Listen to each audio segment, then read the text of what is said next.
Hello मित्रों, केम छो? सरस्वती माध्यमिक कन्या विद्या मंदिर नवा थोराणाना ऑनलाइन शिक्षण में आप सर्वेનું સ્વાગત છે।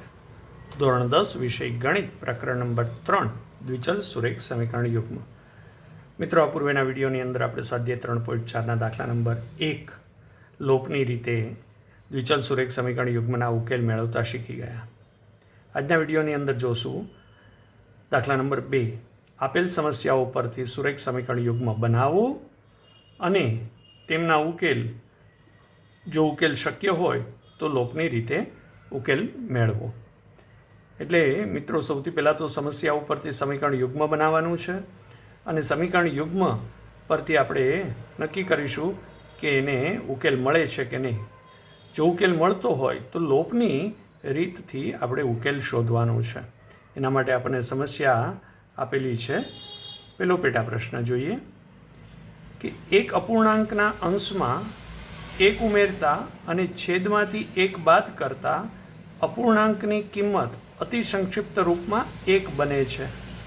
જો માત્ર છેદમાં એક ઉમેરતા અપૂર્ણાંકનું અતિ સંક્ષિપ્ત રૂપ 1/2 બને તો તે અપૂર્ણાંક શોધો। તો મિત્રો, અપૂર્ણાંકમાં અંશ અને છેદ એમ બે બાબતો આવેલી હોય તો આપણે એના માટે ધારી લઈએ। ધારો કે એક અપૂર્ણાંકનો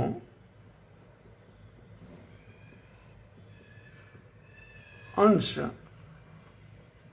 બરાબર x અને અપૂર્ણાંકનો છેદ બરાબર y। તેથી મળતો અપૂર્ણાંક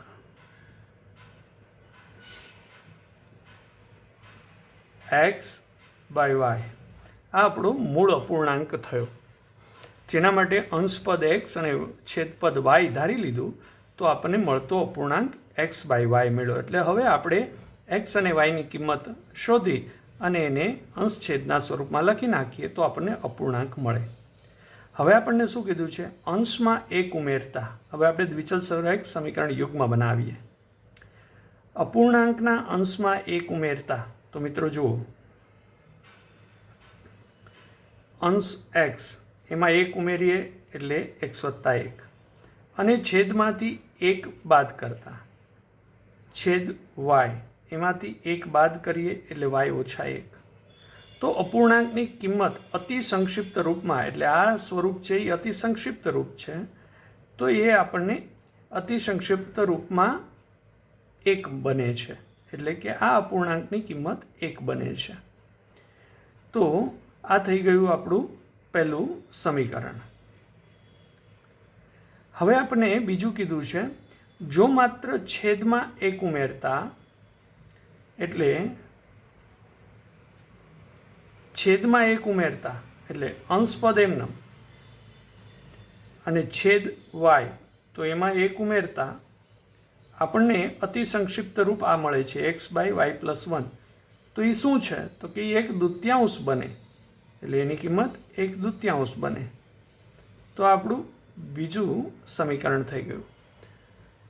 તો અપૂર્ણાંકની કિંમત શોધો। તો મિત્રો, સૌથી પહેલાં તો આપણે આ બંનેનું સ્વરૂપ સરળ સ્વરૂપમાં ફેરવી દઈએ।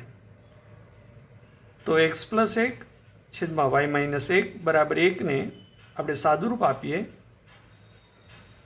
તો સમીકરણ 1 છે એ આવું બને, x+1 બરાબર આનો ચોકડી ગુણાકાર કરીએ તો y-1, સાદુરૂપ આપીએ તો x-y બરાબર -2। yને આ બાજુ, 1ને આ બાજુ લઈ આવીએ તો આ આપણું પહેલું સમીકરણ થઈ ગયું। હવે એવી જ રીતે બીજા સમીકરણનું સરળ સ્વરૂપ લઈએ, એનું સાદુરૂપ આપીએ તો 2x ચોકડી ગુણાકાર કરીએ તો 2x બરાબર y+1નો 1 સાથે ગુણાકાર તો y+1। આ સમીકરણને આપણે a કહી દઈએ, આનું સાદુરૂપ આપીએ તો 2x બરાબર y+1, તો થઈ ગયું 2x - y બરાબર 1। આપણું સમીકરણ નંબર બી થઈ ગયું, જે પહેલાંનું જ સ્વરૂપ છે. એટલે પહેલું સમીકરણ છે એ સ્વરૂપે, અથવા તો આને આપણે સમીકરણ નંબર ન આપીએ તો આ આપણું પહેલું સમીકરણ થઈ ગયું અને આ આપણું બીજું સમીકરણ થઈ ગયું. હવે મિત્રો આપણે આને લોપની રીતે ઉકેલ મેળવવો છે. તો એક્સ અને 2x છે, અહીંયા વાય છે, તો વાયના સહગુણક સમાન છે. તો આપણે લોપની રીતે ઉકેલ મેળવીએ તો એક્સ ઓછા વાય બરાબર -2 અને 2x ઓછા વાય બરાબર 1. હવે મિત્રો બંનેની નિશાની સમાન છે, માટે બાદબાકી કરીએ એટલે નિશાની બદલી જશે. પ્લસ છે તો માઇનસ થઈ જશે, માઇનસ છે તો પ્લસ, પ્લસ છે તો માઇનસ. તો હવે x ઓછા 2x એટલે થઈ ગયું ઓછા x, ઓછા વાય વત્તા વાય એટલે કેન્સલ થઈ ગયું, બરાબર ઓછા 2 ઓછા 1 એટલે ઓછા 3. તેથી બે બાજુથી માઇનસ કેન્સલ કરો એટલે એક્સની કિંમત મળી x બરાબર 3. અને કોઈ પણ સમીકરણમાં કિંમત મૂકી દઈએ તો સમીકરણ 1માં એક્સની કિંમત મૂકીએ તો સમીકરણ 1 થઈ ગયું 3 ઓછા વાય બરાબર ઓછા 2. તેથી ઓછા વાય બરાબર ઓછા 2 ઓછા 3, 3ને સામે લઈ ગયા તો ઓછા વાય બરાબર ઓછા 5. તેથી વાય બરાબર +5, બે બાજુથી માઇનસ કેન્સલ. તો આપણને એક્સ અને વાયની કિંમત આ મળે. હવે આપણે તો જોઈએ છીએ અપૂર્ણાંકની કિંમત. તો આપણો અપૂર્ણાંક શું હતો? તો તેથી અપૂર્ણાંક બરાબર x/y એટલે કે x એટલે 3 છેદમાં y એટલે 5. એટલે આપણો અપૂર્ણાંક છે એ 3/5 મળે છે. તો આ રીતે મિત્રો સૌથી પહેલાં સમસ્યા ઉપરથી સમીકરણ બનાવવાનું અને સમીકરણનો લોપની રીતે ઉકેલ મેળવી અને જે તે બાબત શોધવાની રહે. તો મિત્રો આપને સમજાયું હશે. વધારે સ્પષ્ટીકરણ થાય એ માટે આપણે બીજી સમસ્યા લઈએ. તો મિત્રો જોઈએ દાખલા બીજાની બીજી સમસ્યા. 5 વર્ષ પહેલાં નૂરીની ઉંમર સોનુની ઉંમરથી 3 ગણી હતી. 10 વર્ષ પછી નૂરીની ઉંમર સોનુની ઉંમરથી 2 ગણી થશે. તો નૂરી અને સોનુની વર્તમાન ઉંમર કેટલી થશે? તો મિત્રો આપણે નૂરી અને સોનુની વર્તમાન ઉંમર શોધવાની છે.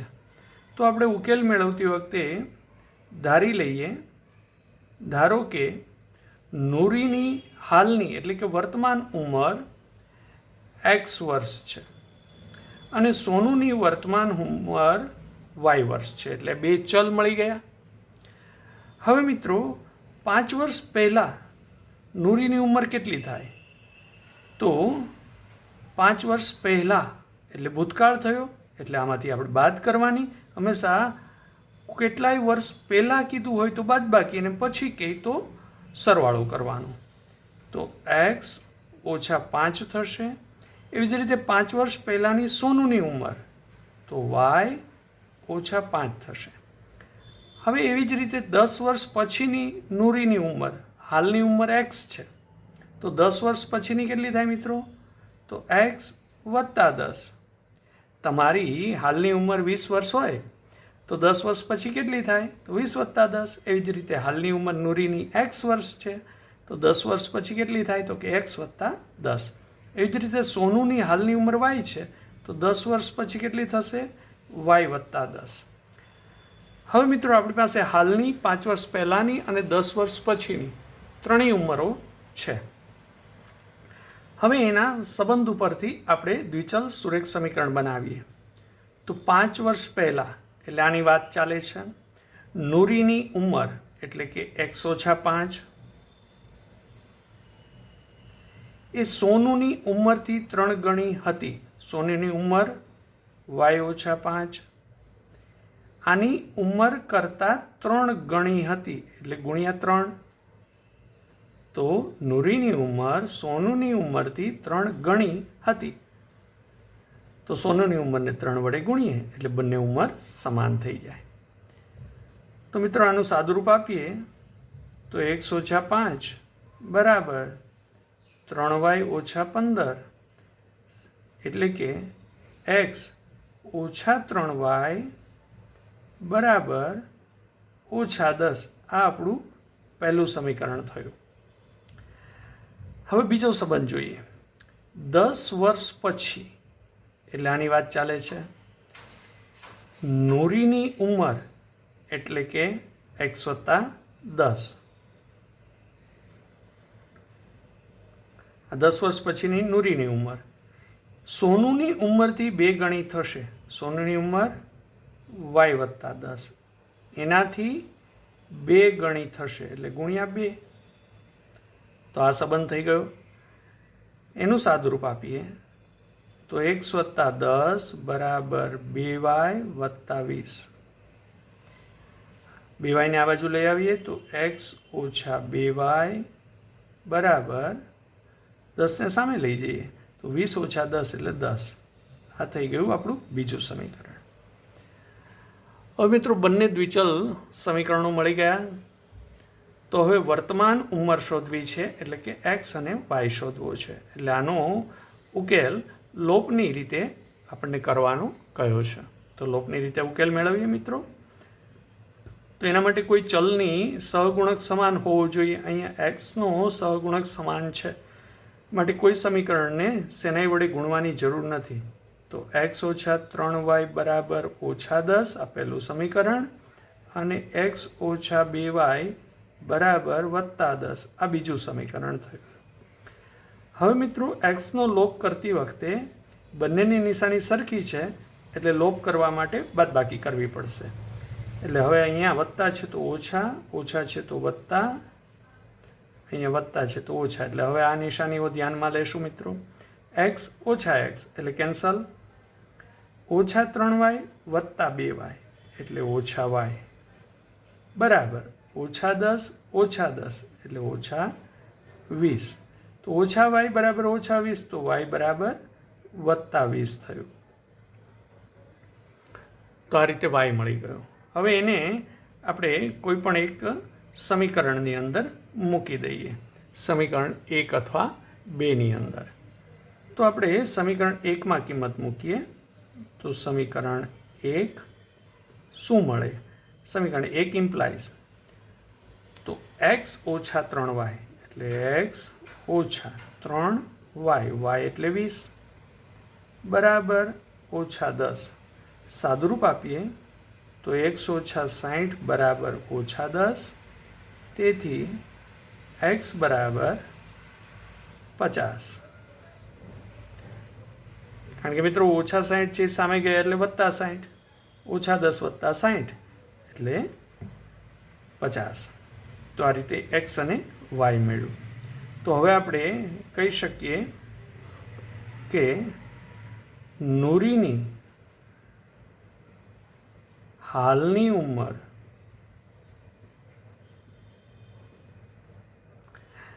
x બરાબર 50 વર્ષ અને સોનુની હાલની ઉંમર એને આપણે y કહ્યો છે માટે y બરાબર 20 વર્ષ થાય. તો આ રીતે મિત્રો આપણે ઉકેલ મેળવી શકીએ છીએ લોપની રીતે.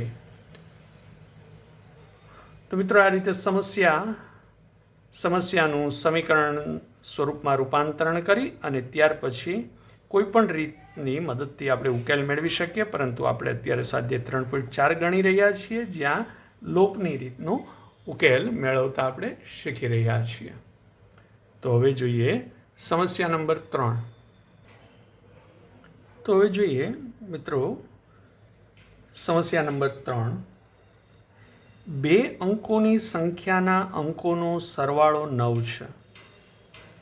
એટલે કોઈ બે અંકની સંખ્યા હોય તો એના અંકોનો સરવાળો, એટલે એક એકમનો અંક હોય, એક દશકનો અંક હોય, તો એ બંને અંકોનો સરવાળો 9 છે. વળી સંખ્યાના 9 ગણા કરતાં મળતી સંખ્યા એ અંકોની અદલાબદલી કરતાં મળતી સંખ્યા કરતાં 2 ગણી છે. તો તે સંખ્યા શોધો. મિત્રો અહીંયા 2 અંકની સંખ્યા, તો આપણે એના માટે પહેલાં એકમનો અને દશકનો અંક ધારી લઈએ. તો ધારો કે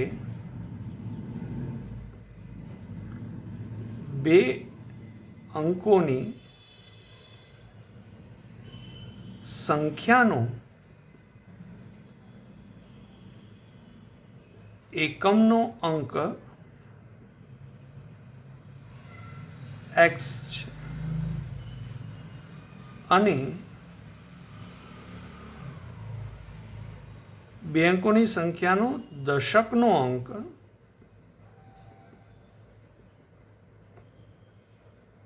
y છે. હવે મિત્રો આપણે થોડી સમજૂતી સ્પષ્ટીકરણ કરી લઈએ. ધારો કે કોઈ 2 અંકોની સંખ્યા 25 હોય તો આ સંખ્યા મળે છે કઈ રીતે? આમાં એકમનો અંક 5 છે અને દશકનો અંક 2 છે. તો આપણે મિત્રો પૂર્વેના ધોરણોની અંદર એવું શીખી ગયા છીએ કે 5ની સ્થાન કિંમત 5 છે અને 2ની સ્થાન કિંમત 20 છે. તો એ કઈ રીતે? તો એકમનો અંક છે માટે એને 5 ગુણ્યા 1 લખાય, અને 2 છે એ દશકનો અંક છે એટલે એને 2 ગુણ્યા 10 લખાય. માટે આની સ્થાન કિંમત 20 થઈ, આની સ્થાન કિંમત 5 થઈ. પછી બંનેનો સરવાળો કરીએ એટલે આપણને મૂળ સંખ્યા 25 મળે. તો મિત્રો આ સમજૂતીને જ ધ્યાનમાં રાખી અને આપણે અહીંયા કામ કરીશું. તો કોઈ સંખ્યા મેળવી હોય તો દશકના અંકને 10 વડે ગુણવાનો અને એકમના અંકને 1 વડે ગુણવાનો. તો અહીંયા એકમનો અંક x છે અને દશકનો અંક y છે. તો તેથી મળતી મૂળ સંખ્યા શું મળે? તો જે દશકનો અંક છે, અહીંયા દશકનો અંક 2 હતો તો એને 10 વડે ગુણ્યા. અહીંયા દશકનો અંક y છે તો એને 10 વડે ગુણીએ એટલે 10y વત્તા 1 ગુણ્યા x. જેમ એકમનો અંક 5 હતો એને 1 વડે ગુણ્યું, તો એમ એકમનો અંક x છે એને 1 વડે ગુણીએ તો 1 ગુણ્યા x એટલે x. તો આપણી મૂળ સંખ્યા થઈ ગઈ 10y વત્તા x. આ આપણે ધ્યાનમાં રાખીશું. હવે અંકોની અદલાબદલી કરીએ. અહીંયા 25ની બદલે 52 કરી નાખીએ તો આ અંકોની અદલાબદલી થઈ ગઈ. એકમનો અંક 2 થઈ ગયો, દશકનો અંક 5 થઈ ગયો. તો એમ અંકોની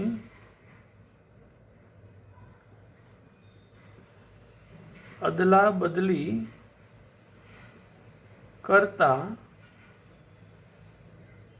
મળતી સંખ્યા બરાબર. હવે આ બંને અંકો બદલી જાય એટલે જે એકમનો અંક હતો એ હવે દશકનો થઈ ગયો. તો આપણે 5 ગુણ્યા 10 કરવું પડે.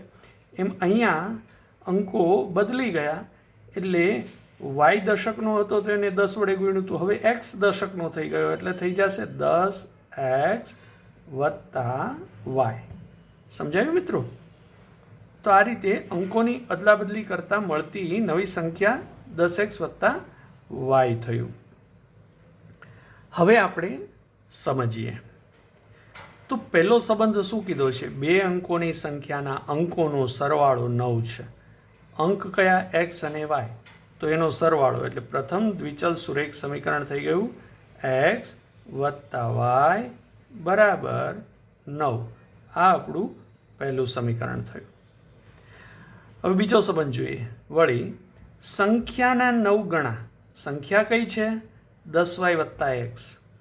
તો 10y વત્તા એક્સના 9 ગણા કરતાં મળતી સંખ્યા, એટલે હવે સંખ્યાના 9 ગણા કર્યા તો આપણને આ સંખ્યા મળી. એ અંકોની અદલાબદલી કરતાં મળતી સંખ્યા કરતાં, અંકોની અદલાબદલી કરી તો આપણને 10x વત્તા y મળ્યું, એના કરતાં 2 ગણી છે. એટલે આ સંખ્યા એ આના કરતાં 2 ગણી છે.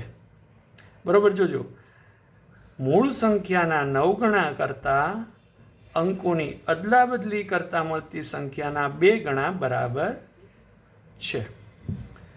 તો હવે આનું સાદુરૂપ આપીએ એટલે આપણને બીજું સમીકરણ મળે. 90y વત્તા 9x બરાબર 20x વત્તા 2y. તો બધા પદને સામે લઈ જઈએ તો 20x વત્તા 2y ઓછા 9x ઓછા 90y બરાબર 0. તેથી 20 ઓછા 9 એટલે 11x, 2y ઓછા 90y એટલે ઓછા 88y બરાબર 0. બેમાંથી 11 સામાન્ય કાઢીએ તો મળશે x ઓછા 8y